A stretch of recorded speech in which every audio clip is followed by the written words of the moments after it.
background mo, ano ka ba? Ano bang ginagawa mo sa buhay mo, Tom? Alien talaga ako. Ay, mali pala. Mukha naman, Hindi, yun, ganun din. Yung kung saan tayo nag-umpisa. Yung nag-aral, nag-high school, nag-college, then nurse nga pala ako. Nurse ka pala? Yeah. I'm a nursing graduate, then nag-practice saglit lang, nagtrabaho sa Abu Dhabi, pumunta ng Japan, tapos from Japan, kung ano na pinasok ko. Marami yan, from bodega, taga-buhat, hanggang sa gumagawa ng obento, hello sa mga Ano taga-Japan. yung bento?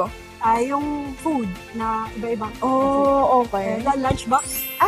Yan. Work ako doon. So, ang dami kong pinasok. Then, nag-e-commerce ako. Doon ako Okay. nag-start na talaga mag-iba ng vision, yung mindset ko na parang, hindi, kailangan kong gawin to. Kasi kung gusto ko magkaroon ng financial freedom, yun talaga ang gusto ko, yung time freedom.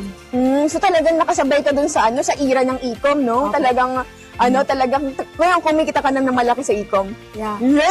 Kaya pala travel na ng Japan. Minsan nakikita ko na nasa Vietnam, bigla na mapupunta kung saan-saan, bigla na nalilipad ng Pilipinas, no? Ang bilis sa kanya mag-travel kasi may financial freedom na siya and siya kasi nakauna na siya dun sa e-com. Kumbaga hindi pa sikat yung e-com na dun na siya, di ba?